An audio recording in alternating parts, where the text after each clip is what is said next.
DNA జ్యోతిష్యానికి సాధారణ జ్యోతిష్యానికి తేడా ఏమిటంటే, వేల సంవత్సరాల నుండి సాధారణ జ్యోతిష్యం ద్వారా ఒక జాతక చక్రం చూసి భూత భవిష్యత్ వర్తమాన కాలాలలో ఎప్పుడు ఎలా ఏమి జరుగుతుందని చెబుతూ, ఒకవేళ అవి గాని అనుకూలంగా జరగకపోతే ఎలాగైనా ప్రకృతికి విరుద్ధంగా వాటిని మార్చేయాలని, అది కుదరకపోయినా పరిహారాల నెపంతో చేసే పద్ధతిది.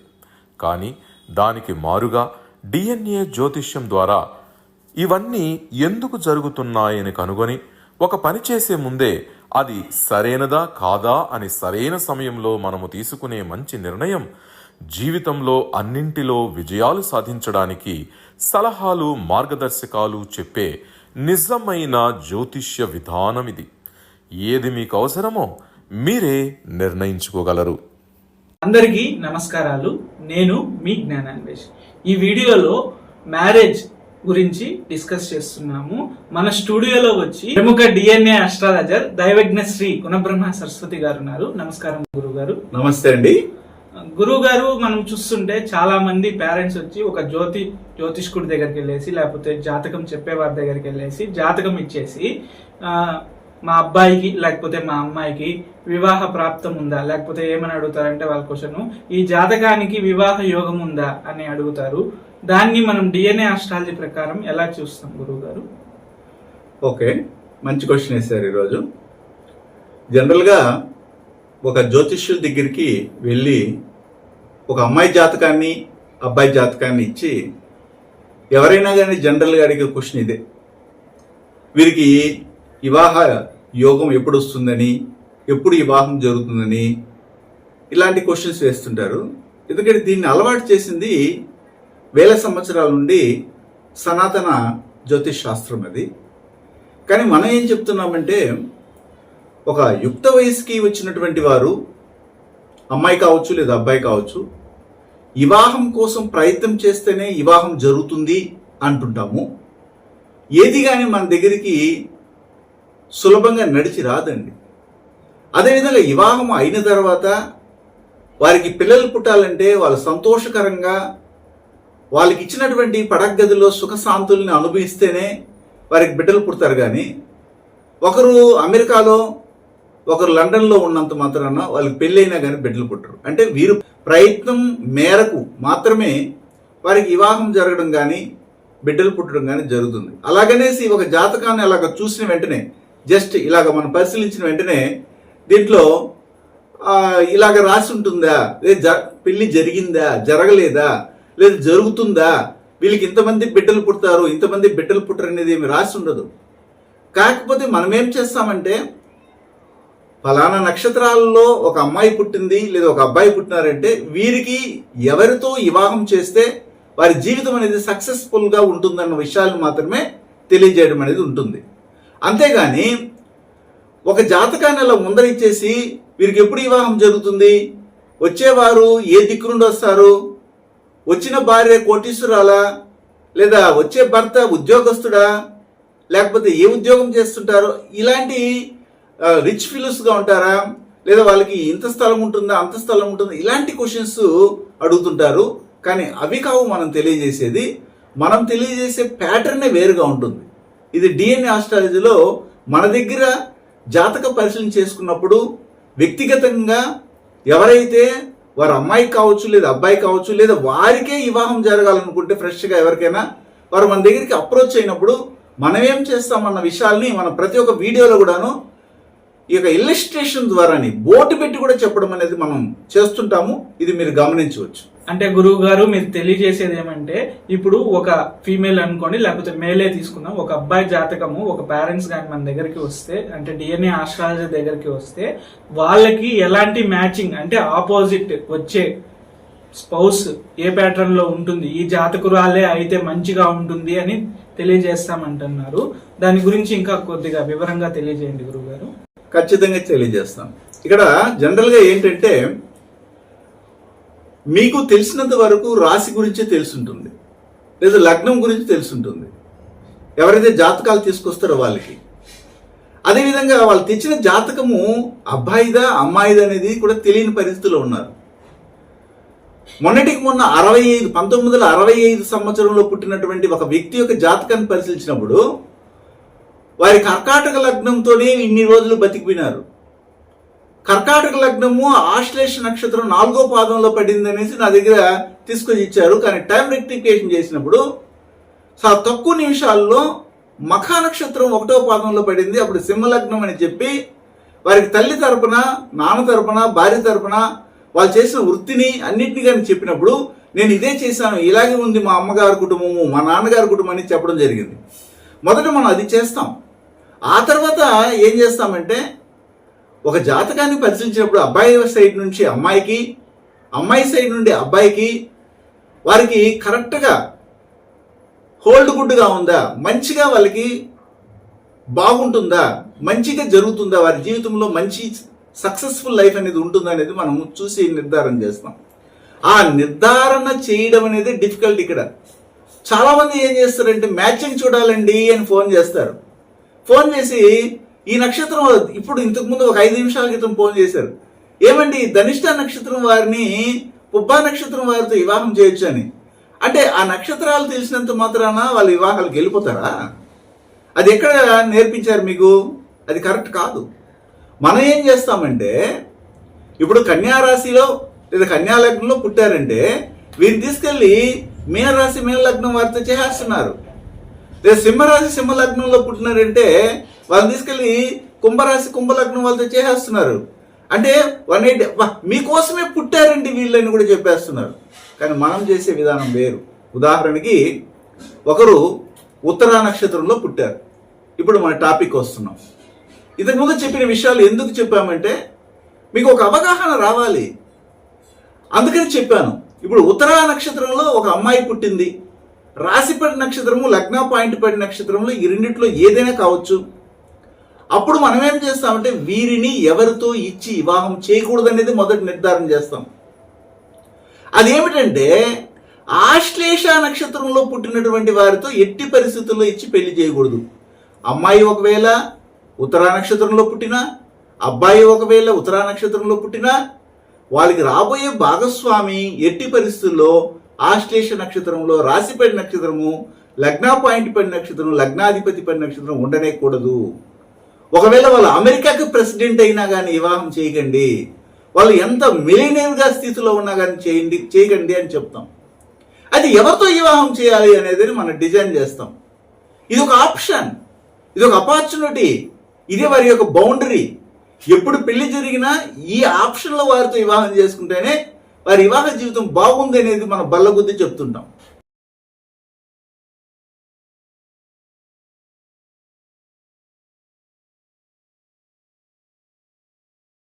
డిఎన్ఏ జ్యోతిష్యం నేర్చుకోవడానికి ఆసక్తి ఉన్న వారందరికీ గురువుగారి తరపున స్వాగతం.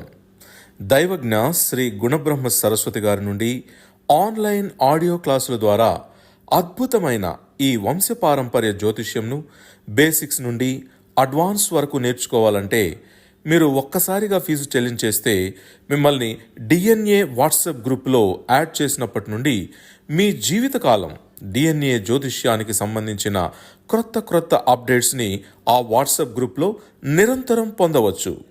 ఫీజు చెల్లించిన వెంటనే జరిగిపోయిన పాఠాలు మీ ఈమెయిల్ ఐడి ఇస్తే గూగుల్ డ్రైవ్కి మొదటే గురువుగారు పంపిస్తారు.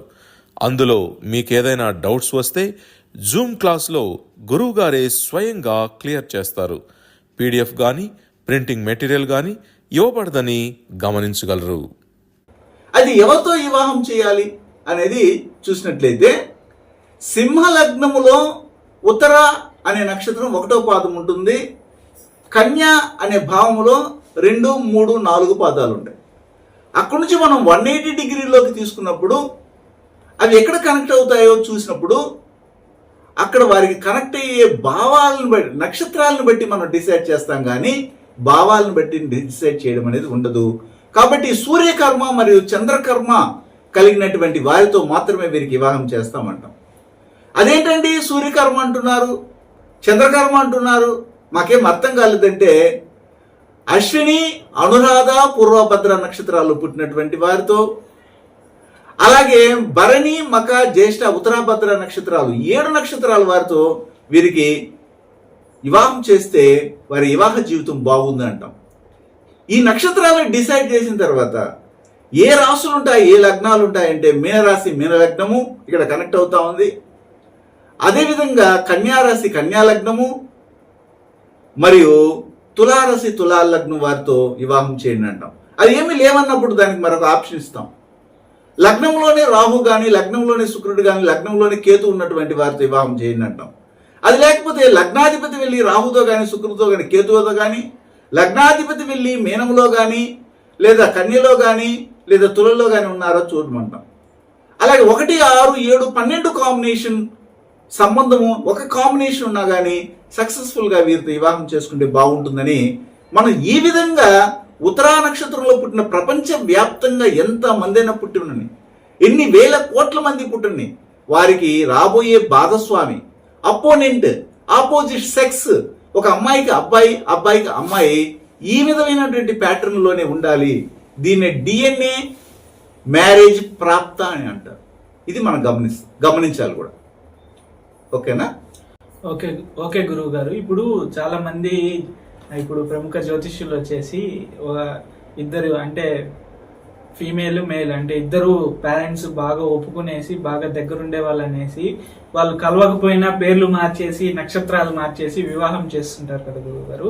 అది ఎంతవరకు కరెక్ట్ గురువు గారు? ఇది బ్లెండర్లీ రాంగ్. అంటే మన DNA ఆస్ట్రాలజీ ప్రకారంగా ఏ విధంగా రాంగ్ అనేది తెలియజేయండి. ఖచ్చితంగా. ఇప్పుడు చాలా మంది ఏం చేస్తున్నారంటే ఇది ఎక్కడ జరుగుతుందంటే 2 విధాలుగా జరుగుతాం.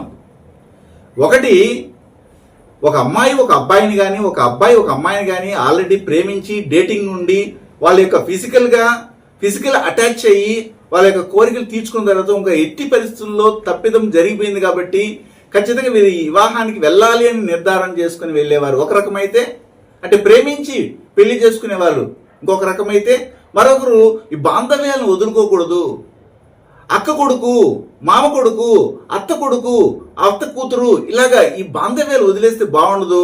కాకపోతే పేరు చిన్నప్పుడు ఏదో ఒకటి పెట్టాము, ఆ తర్వాత ఆ పేరులో ఉన్నట్టు మొదటి అక్షరాన్ని మార్చినప్పుడు ఆ నక్షత్రం మారిపోతుంది.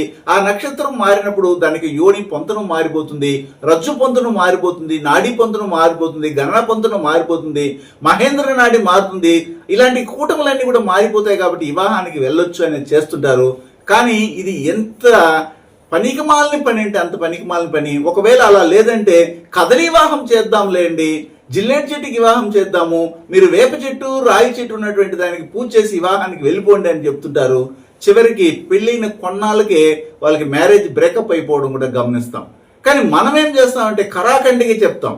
మనం చెప్పే రూల్ ఏమిటంటే DNA ఆస్ట్రాలజీలో ఒక జాతకాన్ని మన దగ్గరికి తెచ్చినప్పుడు ఇంకొక జాతకం వారితో మ్యాచ్ చేసేటప్పుడు మొట్టమొదట ప్రాప్తం ఉందా లేదా చూస్తాం. ఈ ప్రాప్తం ఏమీ లేకుండానే నక్షత్ర పొంతనం బాగుంది, యోని పొంతనం బాగుంది, ఆ జంతువు ఈ జంతువుతో కలిసింది, చాలా బాగుంది, వాళ్ళకి ఆస్తిపాస్తులు ఉన్నాయి, వాళ్ళు కావాలంటే 100 మందిని పోషించగలిగే స్టేటస్ ఉంది, వీళ్ళు అమెరికాలో ఉన్నారు, వీళ్ళకి కార్లు ఉన్నాయి, వీళ్ళు బంగ్లాలు ఉన్నాయి, వీళ్ళకి అంత గొప్ప స్థాయి ఉందని చేసినా కానీ ప్రయోజకత్వం లేదు. అంటే ఒకవేళ మనం చెప్పే DNA ఆస్ట్రాలజీ ప్రకారంగా ఉన్నటువంటి ప్రాప్త పొంతనాలు కానీ కుదిరి ఒకవేళ తక్కువ పాయింట్లు 36 పాయింట్లకి 20 పాయింట్లు లేదా 18 పాయింట్లు లేదా 15, 17 పాయింట్లు వచ్చినా కానీ వివాహానికి వెళ్ళిన వాళ్ళు బాగున్నారు. అలా కాకుండా 35 పొంతనాలు 36 పొంతనాలకు వచ్చి మన వివాహ ప్రాప్త పొంతనాలు కానీ లేక వెళ్ళిన వాళ్ళు 3 రోజులకి 4 రోజులకి వెనక్కి తిరిగి వచ్చిన వాళ్ళు కూడా ఉన్నారని మాత్రం ఖచ్చితంగా చెప్పడానికి ఈ DNA ఆస్ట్రాలజీ ఉపయోగపడతా ఉంది. ఓకే గురువు గారు. ఇప్పుడు మామూలు ఆస్ట్రాలజీ ప్రకారము షష్టాష్టకము ఉంది, వివాహానికి వెళ్ళొద్దు అంటారు. ఈ DNA ఆస్ట్రాలజీ ప్రకారం ఈ షష్టాష్టకం అనేది కూడా వర్క్ చేస్తుందా గురువు గారు? షష్టాష్టకము అనేది కానీ లేదా లగ్నాధిపతి లేదా 7వ భావాధిపతి ఇలాగ 2వ భావాధిపతి వెళ్ళి 6వ భావంలో కానీ 8వ భావంలో కానీ 12వ భావంలో ఉన్నారని, లేకపోతే బాధకాధిపతి యొక్క దృష్టి ఇలా పడుతుందని ఇలాగ చెప్పే సాంప్రదాయ జ్యోతిష సంబంధమైన విషయాలు మన DNA సిలబస్ లో లేవు. కాకపోతే మనము పరిశీలించినటువంటి అనేక వేల జాతకాలలో గమనించినటువంటి విషయం ఏమిటంటే షష్టాష్టక రిప్పకం అంటే షష్టము అష్టము రిప్పకం అంటే 6, 8, 12. ఈ 12 6, 8, 12 దుస్థానాలు అని చెప్పేశారు. అస్తంగన స్థానాలని చెప్పేశారు. ఒకవేళ అబ్బాయి జాతకంలో ఉదాహరణకి వాళ్ళది కుంభలగ్నము అని ఉంది. కుంభలగ్నము అయినప్పుడు లేదా కుంభరాశి అయినప్పుడు వచ్చే అమ్మాయి వచ్చి కన్యారాశి కన్యాలగ్నం అయితే అక్కడ వీరిద్దరిని ఒకరినొకరిని చూసినప్పుడు ఇది షష్టాష్టకము అని చెప్తుంటారు. ఎట్లా షష్టాష్టకం అంటే అబ్బాయిది కుంభరాశి, అమ్మాయిది కన్యారాశి. అలాంటప్పుడు కుంభం నుండి లెక్క వేస్తే అమ్మాయి జాతకము కన్యారాశి కాబట్టి అష్టమములో ఆమెకు రాశి పడింది. లేదా అమ్మాయిది కన్యారాశి అయినప్పుడు ఇతని కుంభ లగ్నములో కుంభ రాశి అయితే ఇది షష్టము అంటే 6లో ఉందనేసి షష్టాష్టకము అని వివాహం చేయొద్దని వెనక్కి మళ్ళీ వెళ్ళి వాళ్ళు వివాహం చేసుకుని బ్రహ్మాండమైన జీవితం, మంచి రుచికరమైనటువంటి ఆహార పదార్థాలు తిన్నంత గొప్ప జీవితాన్ని పొందుతుంటారు. వీళ్ళు బయటకు వచ్చి ఏడుస్తుంటారు. అయితే మనం చూసినటువంటి జాతకాలలో అనేక పరిశీలన చేసిన తర్వాత వచ్చిన రిజల్ట్స్ ఏంటంటే ఈ షష్టాష్టకములో వివాహమైనటువంటి వారికి ఎలా ఉంటుందనేది ఒక చిన్న ఉదాహరణ ద్వారా తెలియజేస్తాను.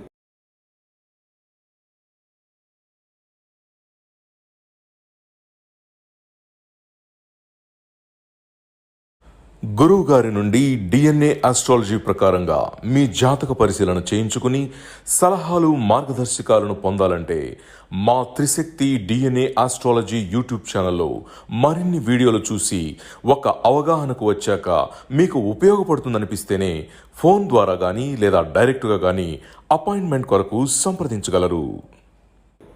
ఒక అమ్మాయికి ఒక అబ్బాయికి ఇద్దరికి చూశారు, వాళ్ళని మన దగ్గరికి పంపించారు.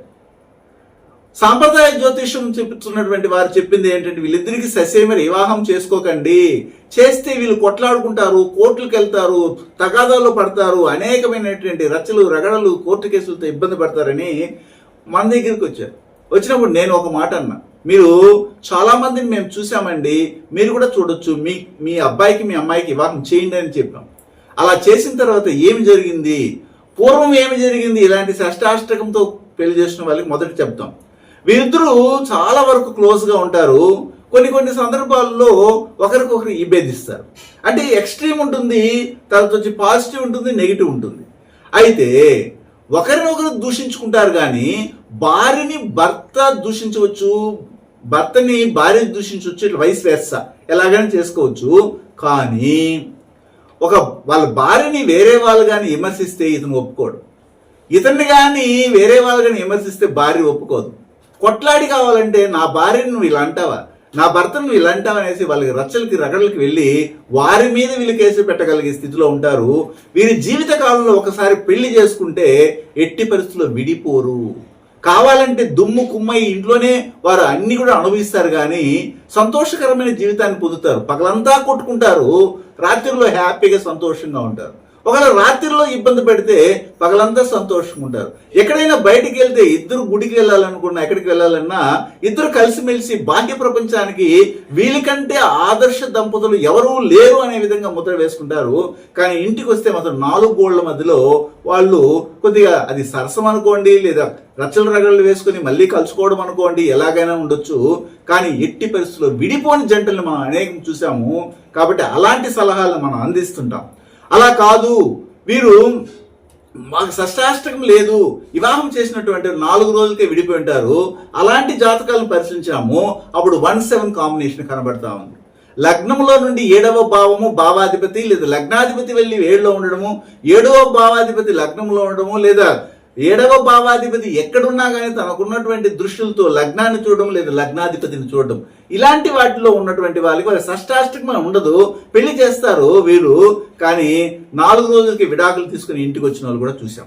ఇలాగా రకరకాల జాతకాలను పరిశీలించినప్పుడు ప్రాక్టికల్ గా దాంపత్య అనుకూలతని చాలా చక్కగా కొనసాగిస్తూ గొప్ప స్థాయిలో ఉన్నటువంటి వారు షష్టాష్టకంలో వివాహం చేసుకున్న వాళ్ళు కూడా ఉన్నారు. కావాలంటే అనేకమైన రుజువులు మా దగ్గర ఉన్నాయి.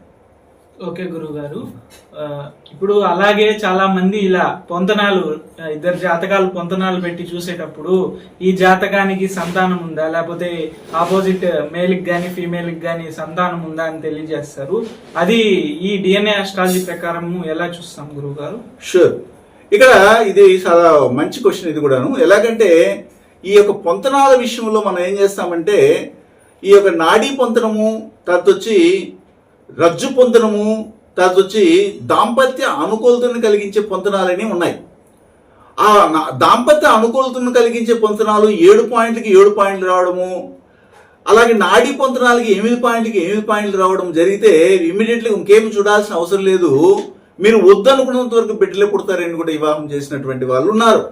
కానీ వాళ్ళకి వివాహం జరిగినా కానీ బిడ్డలే పుట్టకుండా దత్తత తీసుకోవాల్సిన పరిస్థితికి వెళ్ళి ఎవరైనా ఏమైనా అనుకుంటారేమో, మన వీర్యం అక్కడ లేదు, మన యొక్క రక్తం అక్కడ లేదు, వేరే వాళ్ళ రక్తాన్ని మనం ఎందుకు తెచ్చుకొని పెంచాలన్న ఉద్దేశంతో జీవితాన్ని గడిపిన వాళ్ళు కూడా ఉన్నారు. కానీ మనము డిఎన్ఏ ఆస్ట్రాలజీ ప్రకారంగా ఏం చెప్తామంటే, ఒక జాతకాన్ని ఇంకొక జాతకంతో కలిపేటప్పుడు ఒక జాతక చక్రంలో ఉన్నటువంటి విషయాల్ని నక్షత్ర పరంగా చూస్తాము.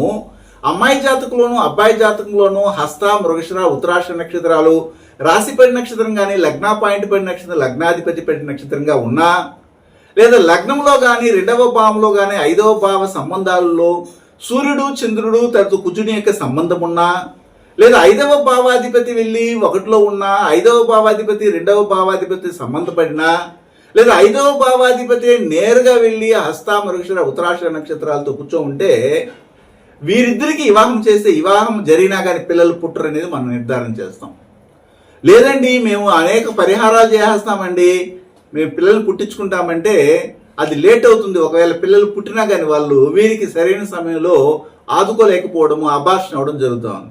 కావాలంటే పరిశీలించండి, ఇది యూనివర్సల్ ఫార్ములా. చాలా మందిని నేను గమనించాను, లగ్నంలో నుండి 5వ భావంలో గురువు ఉన్నారండి, పుష్కలమైన సంతానం కలుగుతుందని చెప్పినటువంటి వారు ఉన్నారు మహాపండితులు. కానీ వారి జాతకాలు మన దగ్గర తెచ్చినప్పుడు మీకు సంతానం లేదు కదండి, అవునండి లేదని అంటున్నారు. మరి సంతానకారకుడైనటువంటి గురువు పంచమ స్థానంలో పూర్వపుణ్య స్థానంలో ఉన్నప్పుడు వారి సంతానం కలగాలి కదా, ఎందుకు కలగడం లేదు? మనమేం చెప్తామంటే, ఇప్పుడు నేను చెప్పినటువంటి కాన్సెప్ట్ గురు దోషము, సంతాన దోషము ఇద్దరి జాతకాల్లో కానీ ఉన్నట్లయితే వాళ్ళకి వివాహం చేసినా కానీ సంతానం కలగడానికి అవకాశము, పర్మిషన్ ఆ జాతకం ఇవ్వదు. ఒక విషయాన్ని పర్మిషనే ఇవ్వనప్పుడు జాతకము మనం ఎంత ప్రయత్నం చేసినా జరగదు అనేది డిఎన్ఏ కాన్సెప్ట్. అయితే ఇక్కడ వేరే నక్షత్రాలతో సంబంధపడి కానీ ఉండి కానీ వివాహం చేసుకున్నా కానీ కొంతమందికి వివాహం జరిగినా కానీ పిల్లలు పుట్టలేదే, దీనికి ఏమి కారణమని మీరు అడగొచ్చు. అలాంటప్పుడు మనం ఏం చేస్తామంటే 5వ భావము, 5వ భావాధిపతి ఏ యొక్క నక్షత్ర కర్మ రిజిస్ట్రీ తీసుకుందో చూస్తాం. ఉదాహరణకి ఒక అమ్మాయి జాతకంలో అబ్బాయి జాతకంలో పరిశీలించినప్పుడు 5వ భావాధిపతి ఒకవేళ రాహుకర్మ రిజిస్ట్రీ కలిగి ఉంది. ఎప్పుడైతే ఒక అబ్బాయి జాతకంలో రాహుకర్మ రిజిస్ట్రీ అయినటువంటి పుష్యమి, విశాఖ, శతభిష నక్షత్రం 5వ భావాధిపతి వెళ్ళి కూర్చో ఉందో అప్పుడు అతనికి బ్రీతింగ్ ప్రాబ్లం వలన దాన్ని ఆ యొక్క సంతాన ప్రాప్తి కలగటం లేదు. శ్వాస అనేది కరెక్ట్గా అందకపోవడం వలన అతనికి సంతానం కలగక, ఆమెకేమో కరెక్ట్గానే ఉంది కానీ ఇతనికి ప్రాబ్లం ఉంది కాబట్టి ఈ శ్వాస సంబంధమైన విషయాలను సరి చేసుకోమని చెప్తాం. ఒకవేళ అమ్మాయికి అలా ఉన్నా అలాగే చెప్తాం. అలాగే ఇద్దరిలో 5వ భావాధిపతి వెళ్ళి ధనిష్ట, స్వాతి, పునరుష నక్షత్రాల్లో పడింది ఎవరిలో ఒకరికి, అప్పుడు ఒక అబ్బాయి జాతకంలో అలా ఉంది, అమ్మాయిలోకి వెళ్ళవలసిన శుక్రకణాలు ఆక్సిజన్స్ తగ్గిపోతాయి. ఒకవేళ బిడ్డలు పుట్టినా కానీ మెచ్యూరిటీ లేనట్టు, బ్రెయిన్ మెచ్యూరిటీ లేనట్టు బిడ్డలు పుడుతున్నారు. కాబట్టి మొదట వివాహం అయిన తర్వాత మీరు ఒక ప్లాన్ చేసుకొని సంతాన ప్రాప్తిని పొందాలనుకున్నప్పుడు మొదట 5వ భావము, 5వ భావాధిపతి ఎలాంటి కర్మ రిజిస్ట్రీ తీసుకుని తెలుసుకొని దానిలో ఉన్న నెగిటివ్స్ని డాక్టర్ల ద్వారా ట్రీట్మెంట్ తీసుకొని కానీ వివాహానికి వెళితే మీకు వివాహ ప్రాప్త సాఫల్యం అనేది కలుగుతుంది అని చెప్తుంటాం. ఇవి చాలా కాన్సెప్ట్స్ ఉన్నాయి, ఒక వీడియోలో మనం అన్ని చెప్పలేము. కాకపోతే మనం మీకు అడిగిన క్వశ్చన్ ఏమిటంటే, పెళ్లి అయిన తర్వాత కూడా సంతానం కలుగుతుందా కలగదా అనే దానికి వీళ్ళకి సంతానం ఖచ్చితంగా కలుగుతుందా కలగదా అనేది ఉండదు. కానీ కలగాలంటే ఏదైనా లోపం ఉందా, దోషం ఉందా, దాన్ని మనం ఐడెంటిఫై చేసి వైజ్ఞానికంగా ట్రీట్మెంట్లోకి వెళ్ళడం వల్ల ఇలా జరిగే అవకాశం ఉందంటాము. కానీ కర్మ ఆల్రెడీ ఇచ్చేసింది వాళ్ళకి గురు శాపాన్ని, సంతాన శాపాన్ని.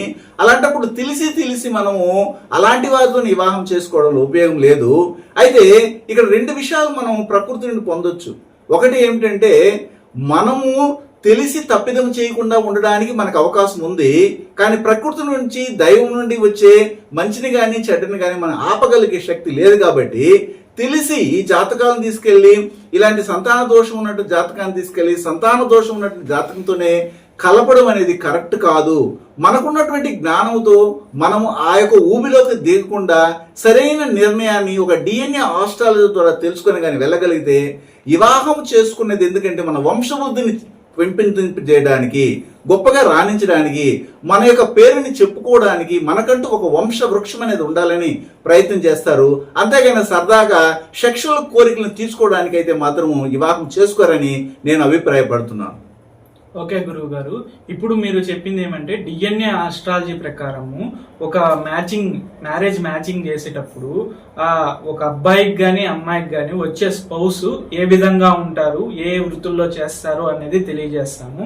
అదే విధంగా ఒక ఆస్పెక్ట్ లో కాకుండా అన్ని ఆస్పెక్ట్స్ లో చూసి అన్ని కరెక్ట్ గా ఉన్నాయా లేదా, ఏ కర్మ తీసుకుంది, ఏ కర్మ తీసుకున్న వాళ్ళకి ఏ కర్మ కలిగిన వాళ్ళని మనం మ్యాచ్ చేయాలి, ఏ విధంగా మ్యాచ్ చేయాలి అనేది చూసి దాని విధంగా మనం మ్యారేజ్ మ్యాచ్ అనేది చేస్తామని తెలియజేస్తున్నారు. చాలా కృతజ్ఞతలు గురువు గారు, చాలా చక్కగా వివరించారు అంశాలన్నింటినీ. నమస్కారం గురువు గారు. నమస్తే అండి.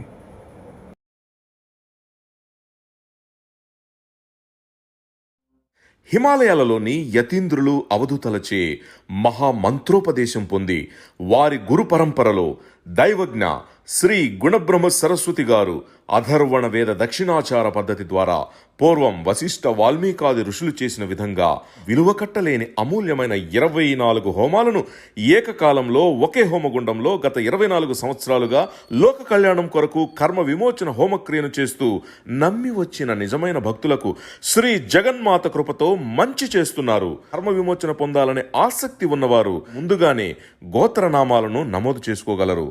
అడ్రస్ శ్రీ త్రిశక్తి పూజా మందిర్, తిరుపతి దగ్గర, రేణిగుంట, ఆంధ్రప్రదేశ్.